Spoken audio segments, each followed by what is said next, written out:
Salut à tous. Ce soir, on reçoit deux personnages importants de l'ex-collectif Massilia Football, qui avait défrayé la chronique, notamment sur Twitch en début d'année. On rentre dans le vif du sujet avec Hichem. Salut Hichem et merci d'être avec Bonsoir nous. à tous.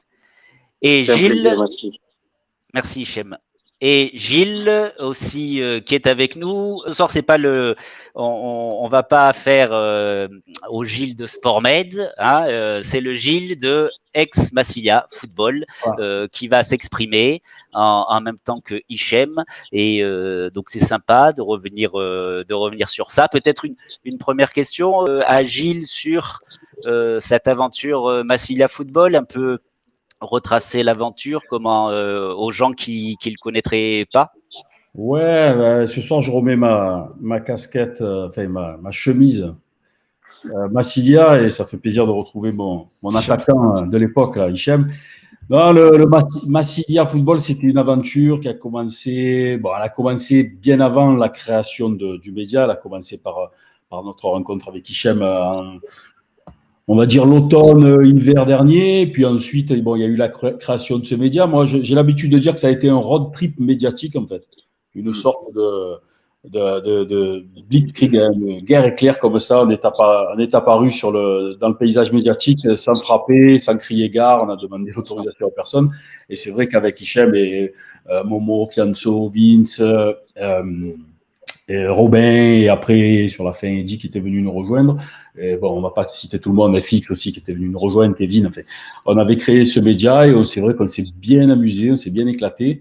Et ben, ça nous a permis de nous rencontrer, de faire des rencontres extraordinaires, notamment ensuite qui ont donné lieu à la naissance de SportMed. Voilà. Et donc, de janvier à avril, voilà, on est parti comme ça, sur des chevaux un peu fou. Et puis, avec le hashtag VantoM, c'est vrai que on a été mis en lumière et ça restera quand même, le Massilia Football restera quand même comme une empreinte dans cette, comment dire, ce magma de médias, de réseaux sociaux. Je pense que ça restera, ça fera date, quoi. Pour moi, c'était une aventure vraiment super, extraordinaire et qui fera date. Hichem, première question. Gilles en a déjà parlé, mais juste que un peu que tu te présentes et puis le Massilia peut-être revenir sur cette expérience.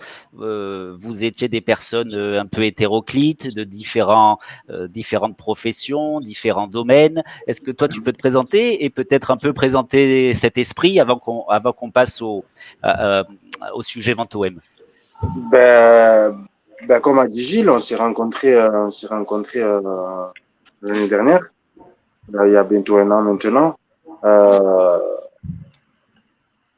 ce qui est important de préciser, c'est que ce qui a fait notre rencontre, c'est notre passion, c'est l'Olympique de Marseille. Ça, c'est très important. Ensuite, voilà, je suis agent de sécurité de base. J'ai passé 13 ans à l'Olympique de Marseille. J'ai partagé mon expérience avec Gilles au départ. Et qui dit expérience à l'Olympique de Marseille, Gilles aussi en a eu par le biais de son passé. Et donc, on a partagé ça. Donc au départ c'était ça, et ensuite il est arrivé cette fameuse vente OM. On a réussi à avoir dès le départ quelques infos sur une approche des Saoudiens, mais on a eu cette info là justement par le biais d'un démenti. Justement à l'époque c'était Mourad Boudjelal et Azroudi. Et, euh, et je ne sais pas si Gilles se rappelle, on avait demandé à notre contact qui est très bien placé, est-ce que justement Ajroudi avait fait une approche à l'Olympique de Marseille, ce que nous disait Mourad Boudjelal. Et catégoriquement, notre contact nous avait dit non, il n'y a rien. Quelques temps après, il est revenu vers nous en nous disant écoutez, autant avec Ajroudi, il n'y a rien, autant là, les Saoudiens sont entrés en contact avec Mako. Donc, à partir de là, c'est vrai on a eu le privilège d'avoir des infos en avant-première, si je puis dire. Et de là, tout est parti, en fait.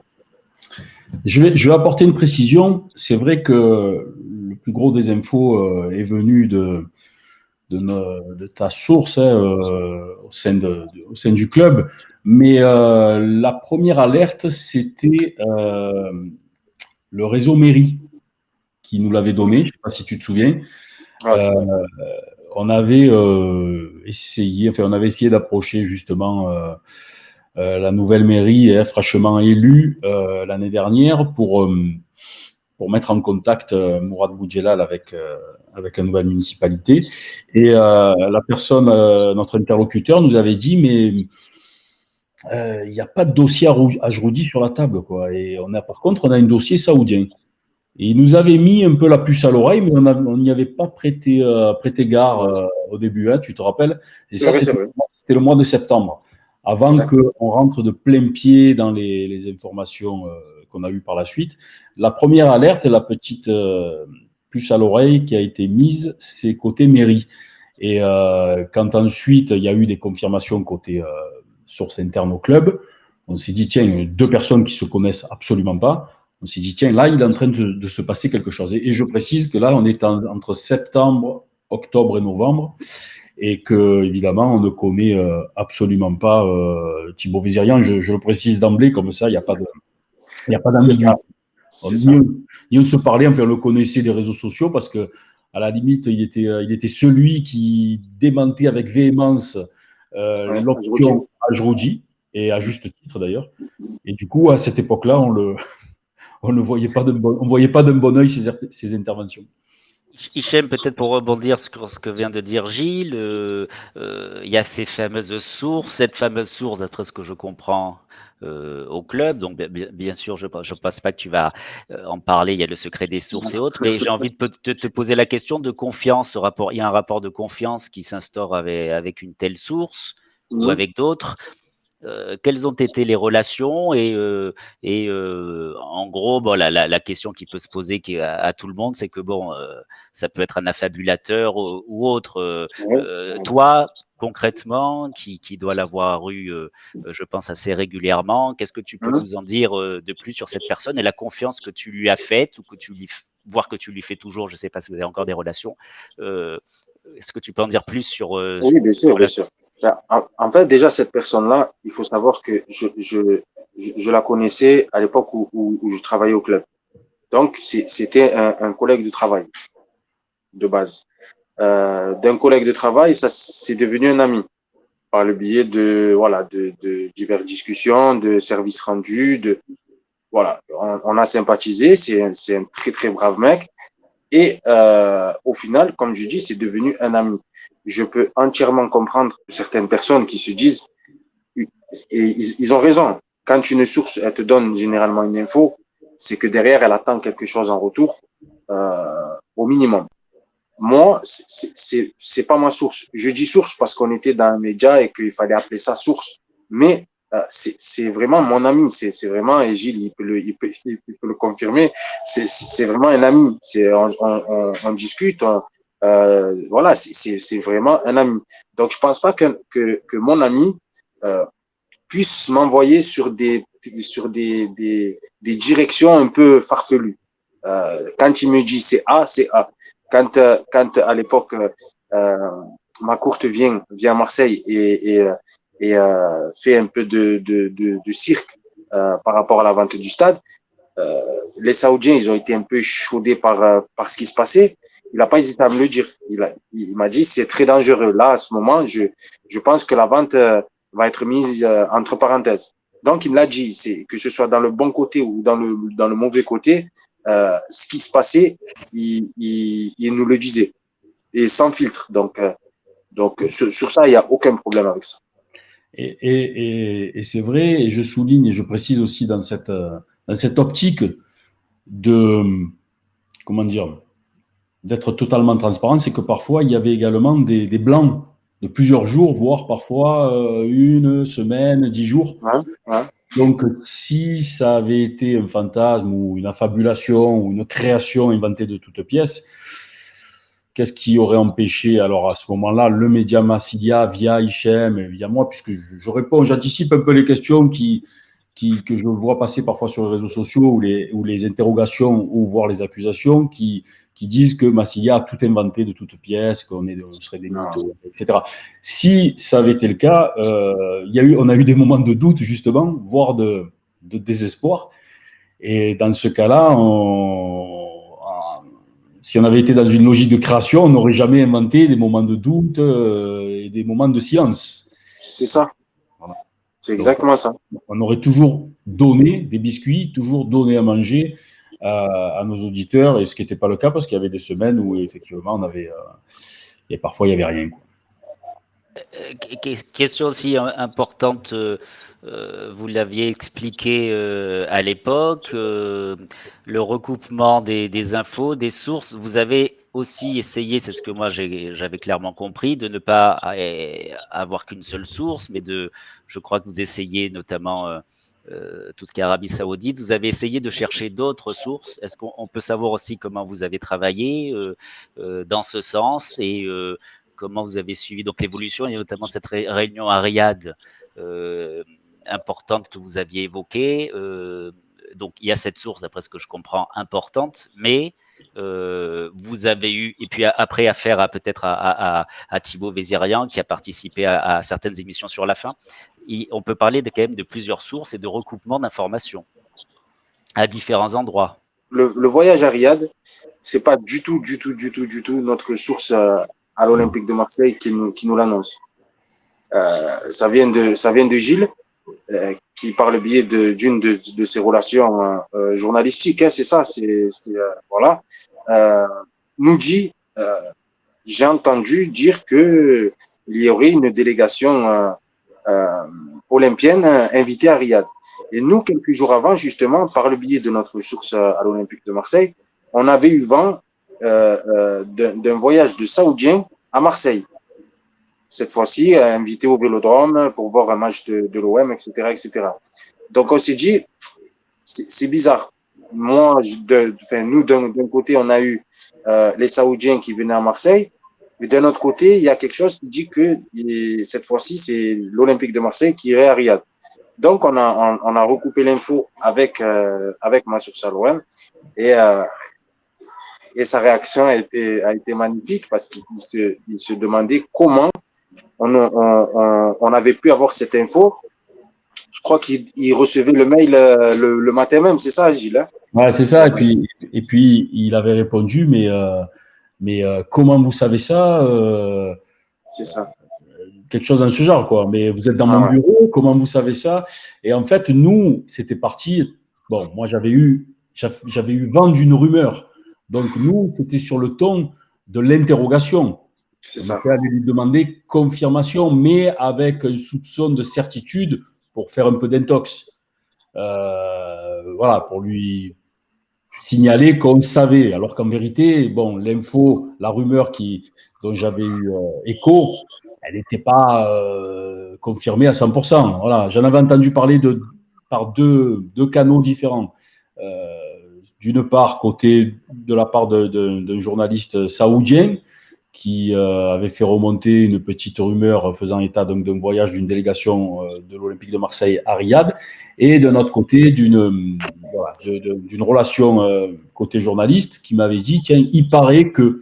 Donc ces deux il paraît que sont devenus on sait que, hein, un peu d'intox, et du coup du côté de la source d'Hichem à l'Olympique de Marseille, il nous a rétorqué putain, vous êtes fort, comment vous faites pour savoir des choses dont je viens à peine d'être mis au courant ce matin.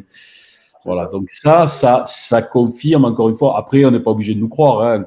Si on est vraiment des bons scénaristes, c'est sûr que c'est des choses qu'on pourrait également mettre couchées sur papier, fomenter, extrapoler.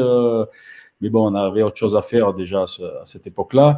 Et ce qui est marrant, c'est que justement, il y a ça. Et quelques semaines après, quand on a notre première discussion avec Thibaut, une des premières choses qu'il nous dit, sans qu'on sans qu'on le questionne là-dessus, il nous parle de ce fameux voyage de la délégation à Riyad.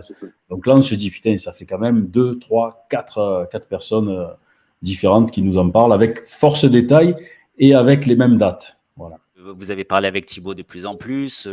On avait aussi Mathias Manteghetti qui avait annoncé aussi la vente actée et puis qui lui clairement disait, on pouvait comprendre, c'était peut-être sûrement des informations parisiennes au placé parce qu'il disait que l'Élysée était derrière. Donc ça aussi, il faut en revenir dessus. Mais bon, c'était clairement peut-être sûrement politique, même si on connaît pas ses sources, mais c'était de Paris, quoi. Voilà. Donc c'est pour ça que je pense que tout ce qui a découlé du fait que vous soyez de plus en plus persuadé que quelque chose allait se produire, c'est que il y a des informations parisiennes et marseillaises. Est-ce qu'on peut le résumer ainsi? La chose qu'il faut savoir en premier lieu, c'est que sur ce dossier-là de vente de l'OM, ça dépasse complètement le cadre du sportif. En fait. Très peu de journalistes qui sont dans le football sont au courant de ce qui s'est passé et de ce qui se passe encore aujourd'hui, parce que justement, on dépasse le cadre du football. Et c'est vrai que quand on écoute Thibaut Vizirian, lui, ses sources, en fait, ça n'a rien à voir avec le football, mais vraiment, vraiment rien à voir. On aurait pu penser que ses sources seraient des agents ou des directeurs sportifs, ou comme ça arrive de partout, hein.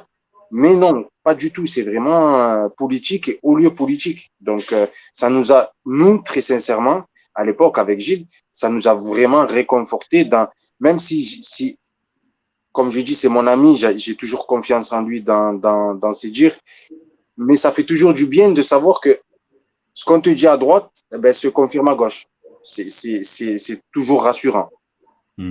Et je précise aussi comment ça se passait à cette époque-là, quand on était donc avec le Massilia, de janvier au début du mois d'avril. C'est qu'en général, les conversations avec les deux sources d'Hichem se faisaient, il y en a eu une ou deux fois par visio, hein, histoire de faire connaissance côté mairie en tout cas, et côté source interne du club, ça se faisait beaucoup, soit Hichem par téléphone directement avec lui, soit par échange de messages. Et il y a eu un nombre de fois incalculable où moi j'étais avec Hichem et où on conversait, donc nous deux ensemble, Hichem et moi, avec la source d'Hichem, avec l'ami d'Hichem, hein, on va arrêter de l'appeler la source parce que ça fait source cristalline, et puis c'est un jargon qui appartient un peu qui a été un peu galvaudé ces derniers temps. Donc avec l'ami d'Hichem, on parlait par texto, parce que souvent il était au club, il était dans les dossiers, il ne pouvait pas tout le temps être au téléphone.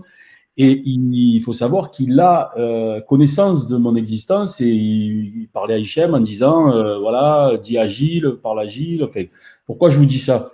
Parce que il y a beaucoup de personnes qui pensent que Hichem est celui qui murmurait à l'oreille de Gilles ou de Massilia, et qu'on a pu se faire berner par Hichem et par la mythomanie ou par encore une fois le sens de créativité extraordinaire de Hichem.